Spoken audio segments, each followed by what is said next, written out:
so this is the Entrepreneurial Athlete, and as you'll remember, I'm Doc John, the Entre Professor. Kind of where this all began, it started with a YouTube couple of videos just talking about entrepreneurship applied to name, image, likeness, and so it just sort of evolved into this. So, all right. So let me just give a little bit of an overview of kind of how we're going to do this. We've got 4 sessions for this, and this is just a little bit of an overview of how we'll go through this. This week we're going to talk about just coming up with ideas, ideation, which is where every entrepreneur starts, and anytime you're kind of thinking about what's a way to kind of build something, this can be a good place to start. So we'll talk about different ideas, we'll come up with some ideas, we'll even sort of we may even get to develop them a little bit. So the second week, so next week we'll talk about what's called a business model canvas. It's unbusinessy. In fact, we were just talking earlier about the entrepreneurship is we give you the business without the business. So it's very unbusinessy, but it's really just like a graphical way to kind of figure out what are some things you can do to kind of develop your N.I.L.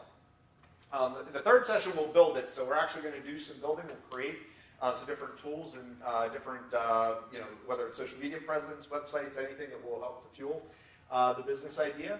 And we'll even help create some of that. Like you're going to record some videos and create some things that you can use for that purpose. And then the last one we'll talk about hustle and influence.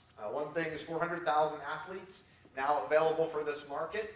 Very few actually doing anything with their name, image, likeness now, which is means there's a great opportunity. But it's probably going to be won by those that are really willing to get out there and hustle and find those opportunities, make those opportunities. And we'll be talking about lots of different ways.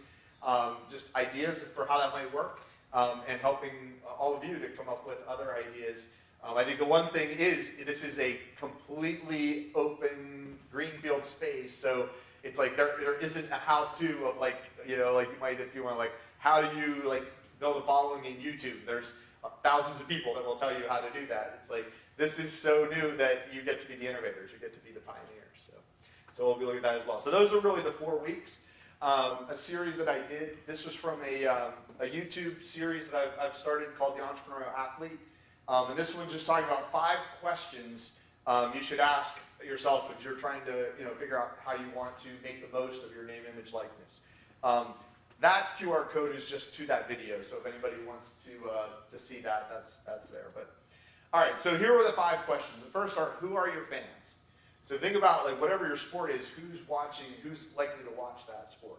So I think about we talked about field hockey. To me, middle school field hockey players would probably definitely be a big part of the fan base because they're looking at, hey, I want to play in college one day, right? And so then thinking about it too, not just them, but who's interested in their success in the sport. So I shared about my kids all play soccer. When along the line as they were learning to play soccer, we were always going out to YouTube or going out trying to find tips and tricks, how do you coach that? What's a drill for this? What's a good way to practice? What's a way to get an edge?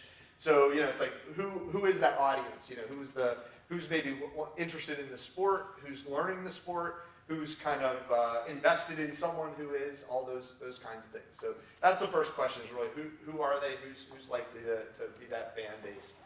The second is, who wants to be as great as you? And this one's all about what do you symbolize for others? So Jackie, we were talking a little bit about the crew. Those that are doing rowing. That's a sport that's really gaining in popularity right now. In different environments, team type environments, corporate environments, it's getting to be a very popular metaphor for everyone's rowing in the same direction. Everyone's putting in 110%. Everyone's training hard individually, but also training hard to work together as a team. So there's it's not just the sport, it's also it's what it symbolizes, or as an athlete, what do you symbolize? And this is where one of the things we'll talk about when we go through and kind of try to generate some ideas. It may not just be just the sport. It may be what you do in the sport or on the kind of the field, the athletic field, but also what else are you doing that these two things together make you unique? So one thing that's, it talks about who wants to be as great as you. There's an expression: if you're not number 1 in your category, create a new category. So, you know, it's like if you're not the number one in the world player in your position, maybe you are the number one player in your position that's also an artist or a musician, or, you know. So sometimes it's like creating those synergies between those things that make you uniquely who you are, can become this unique symbol that's very different.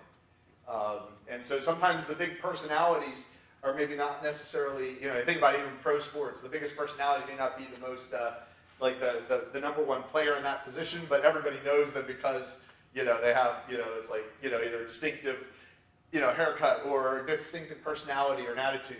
I remember growing up, and I guess this is going to put me in an age category, but, you know, in tennis, John McEnroe was sort of known for his temper, right? And even as recently as the last few years, I've seen John McEnroe in commercials that, you know, where they kind of play on the fact that, you know, he was a good tennis player, but also had a bad temper, and so sometimes they played that in. Now, that's not necessarily the one to aspire to, but, you know, the idea is it's like not just the one thing, it's this and, you know, it's what do those represent and what do they symbolize? So that's like, who wants to be as great as you, and that's why that one's important. Third one is, how can you connect with your fans directly? And this is where, you know, the thing about name, image, likeness, it's almost like social media is a big part of this, no matter what you do, because it's an opportunity that exists today that 10, 15, 20 years ago there weren't as many tools, there weren't as many channels to have this direct connection. So it's like, you know, a sport like field hockey that isn't like televised, there aren't teams nationally, and it's like that kind of thing. It's a little bit more niche, but at the same time, today, it's like somebody somewhere would have a way to go watch a college game, or even maybe a high school game. You know, it's like somebody maybe broadcasting it through streaming or something like that. You know, as a result, there's like more interest in things that in the past it was like big sports everybody was interested in, other smaller sports no one really heard of. Whereas now it's like, no, every sport, or, you know, and it can be, you know, pick your genre, music or art or any of these other things. It's like there's almost like an audience that's really, really excited about it because it's like they understand it, they follow it, they're interested in it. And if there's a way to find that particular group that's smaller and be a kind of a big fish in a small pond, that can be really important. So that's where a lot of this is about building reputation for yourself and getting connected with a group of audience that you can communicate with directly. All right, so moving on to like, how can you monetize your name, image, likeness?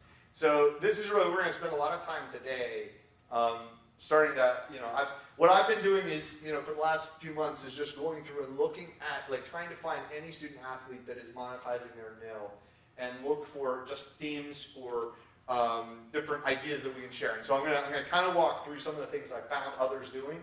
You know, as someone who has spent a lifetime really looking at markets emerging and entrepreneurs finding little unique areas to find value, to create new things, all those sorts of things, like this space is wide open. Nobody has really done anything revolutionary yet.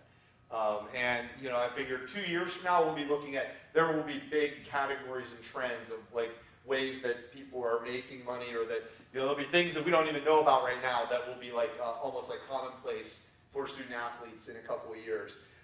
That's the beauty of where you are in this moment, is you get to kind of create. And so those things that 2 years from now might just seem like, well, everybody's doing that today, you could be the first.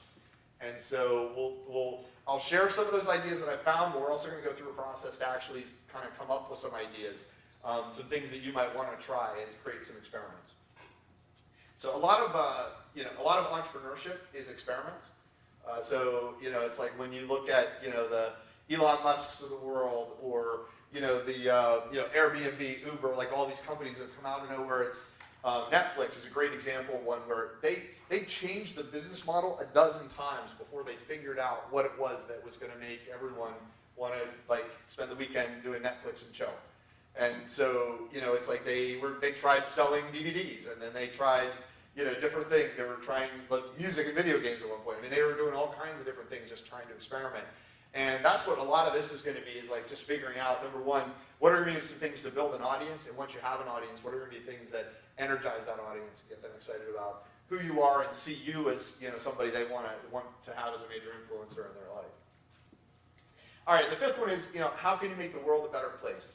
And this is really, I think the athletes that do this well, that don't just see themselves as a player on the field or on the court or in the pool or on the river or whatever, it's like, but they also see themselves as someone that's just centrally part of changing the world to make it a better place, whether it be through activism, social impact, social justice, social entrepreneurship, whatever the case may be. They're going to be the ones that can, create that new category. Athlete and entrepreneur, athlete and activist, athlete and agent of change, social impact. Those are going to be very important differentiators that kind of help to answer the question: what makes you uniquely you, and how do you share that kind of awesome combination with the rest of the world? Talk about ideation. So this is really the first step with entrepreneurship. Creating ideas, coming up with ideas.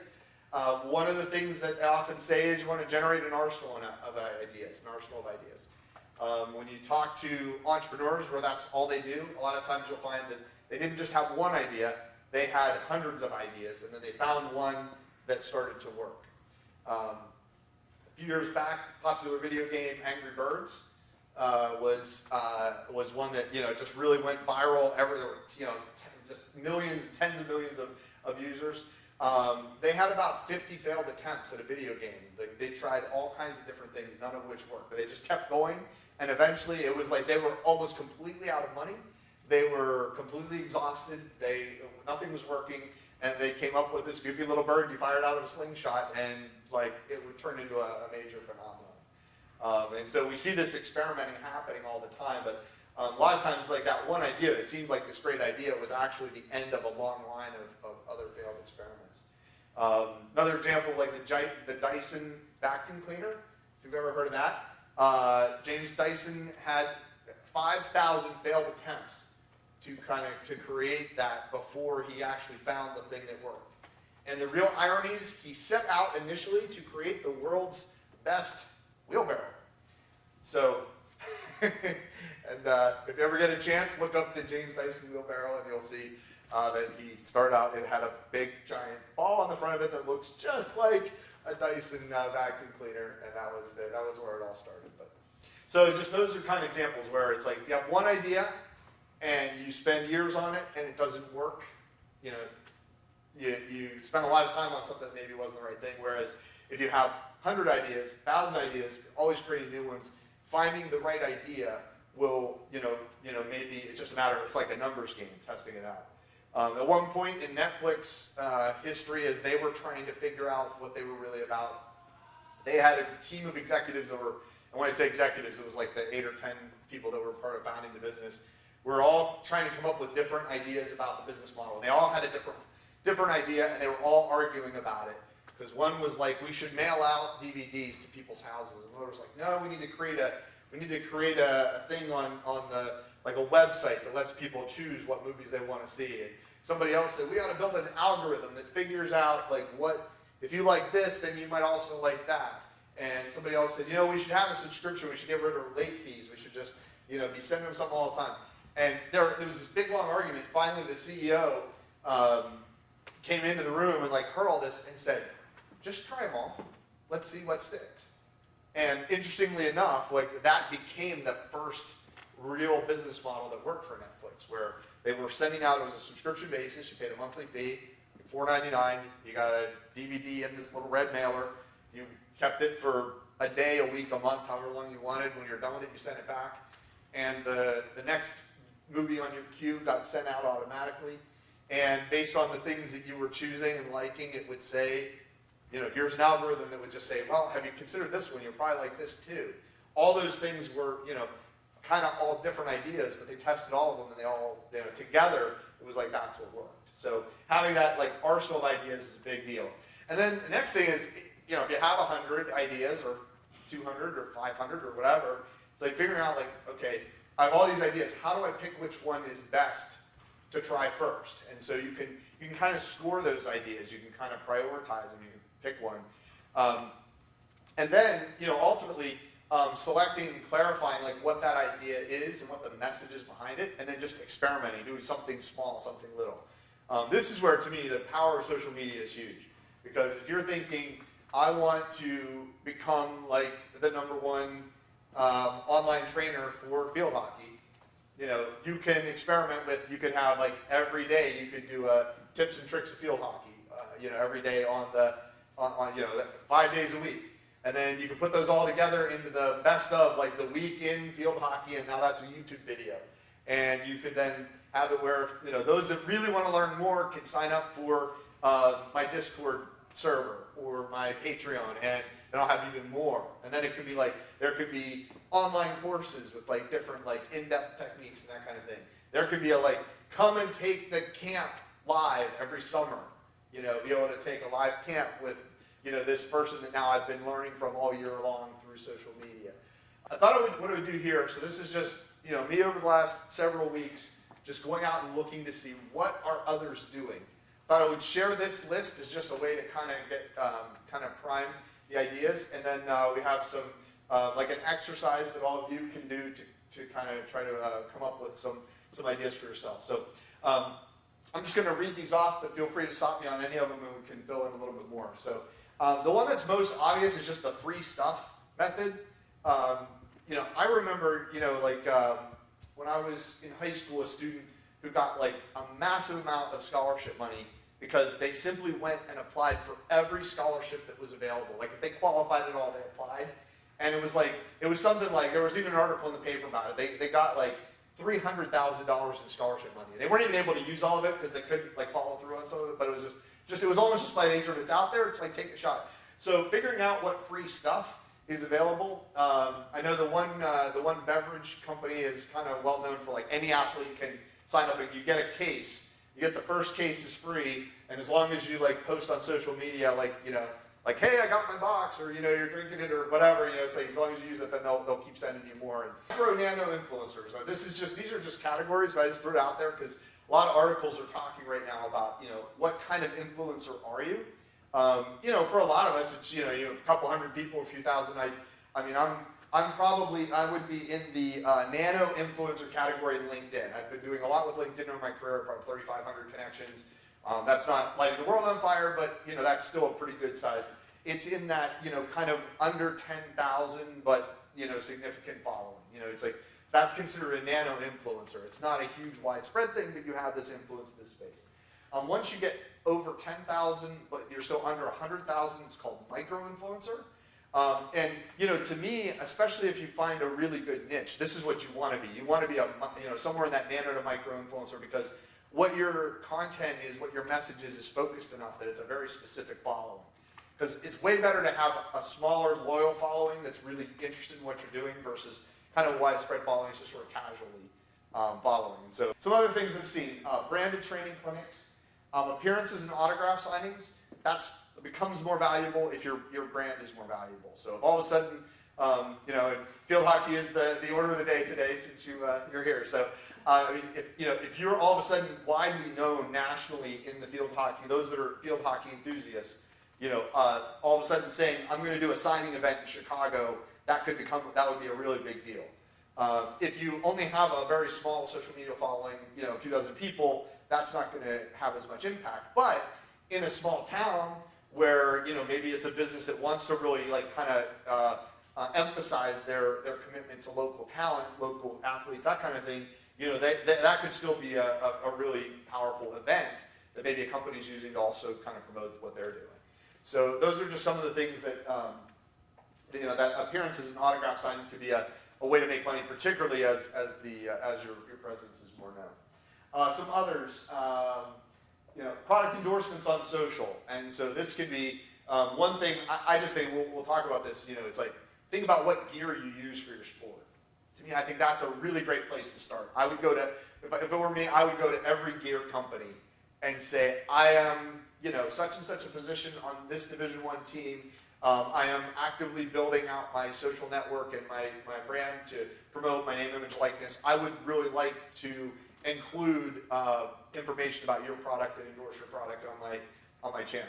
So some other ones, local businesses. One thing I saw a lot of the examples, it almost seems like local businesses hiring local athletes is one of the most widely, that's really happening a lot. It's almost like more than not.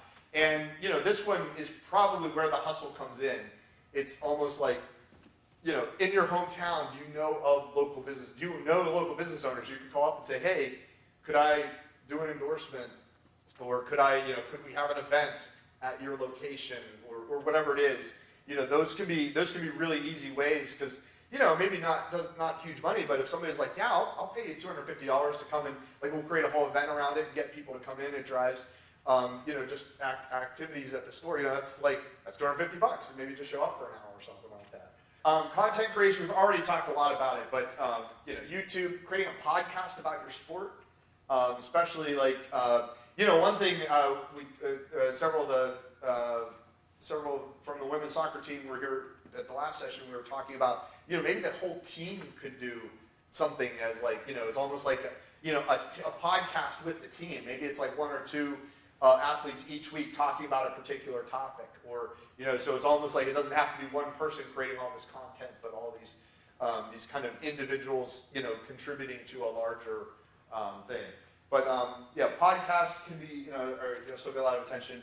Reddit communities are, they're just every topic you can imagine, and usually a Reddit community is very, very specific and focused and nuanced, and so there's a particular perspective you have as a student athlete where you can share things that you see happening with the sport right now, and that's to someone who's interested in the sport that doesn't play it anymore, or hasn't, has always just been an enthusiast or whatever, might be really interested in that type of content.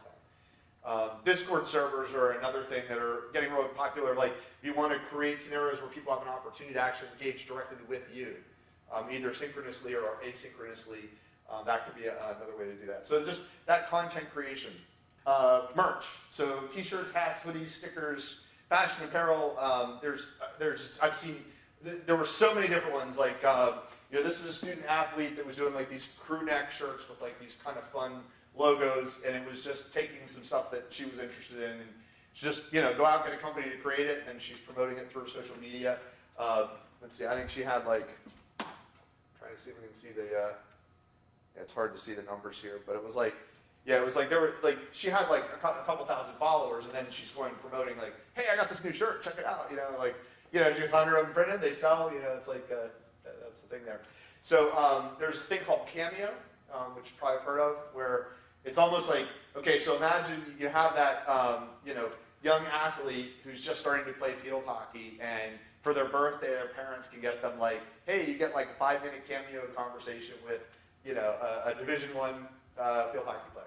It's so, this could be another, just another platform to do that. Dream Field is speaking events, same kind of thing.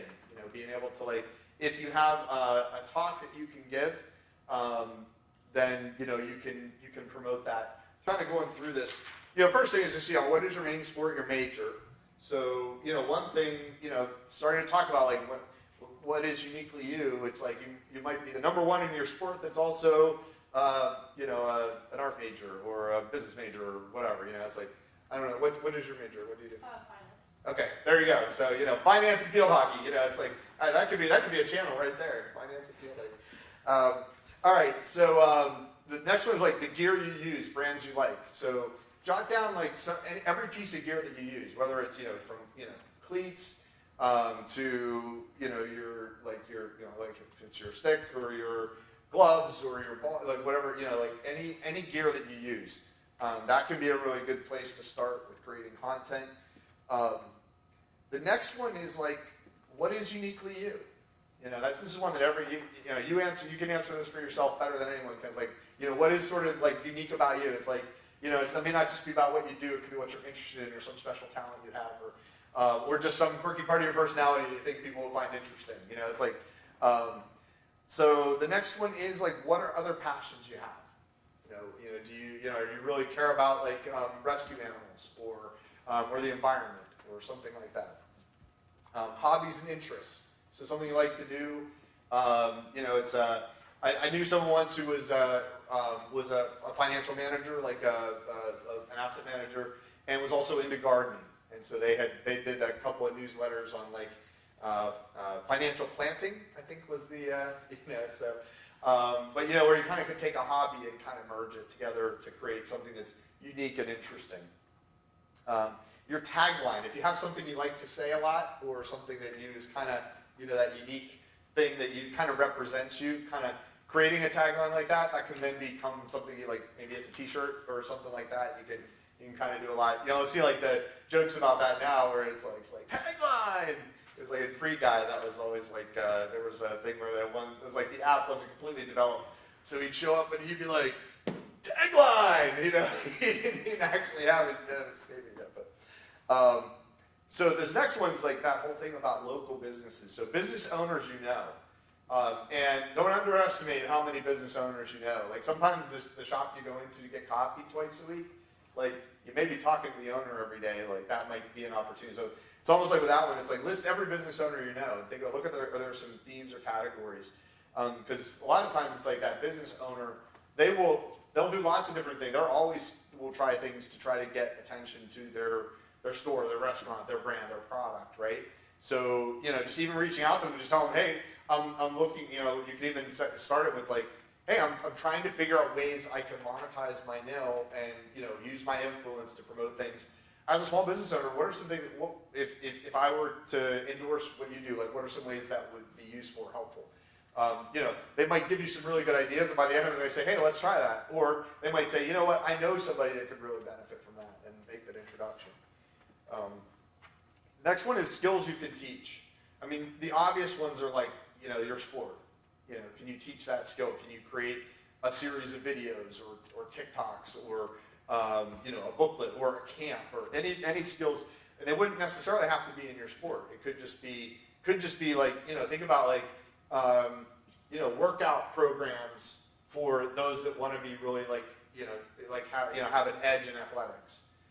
That could be interesting to anybody in any sport, right? So, any skill that you have that you could teach could be one. The next one here is social media presence. And so I would start with what you have. I think you mentioned like TikTok, Instagram, what was the other one? LinkedIn. Okay, Snapchat, yeah. So like start with those. Like what's your presence there now, and what are ways that you might want to, once you have an idea, how might you promote that through all the different channels? I will say that like every time I've posted anything about N.I.L or this, on LinkedIn, and I haven't really done too much with it, but I always get a bunch of like thumbs up, people will comment. I usually get like emails or DMs like from somebody like, oh, that's really cool. Have you thought about this? Or so it's like it's kind of a hot topic. So tag it N.I.L, but just talk about something or pose a question.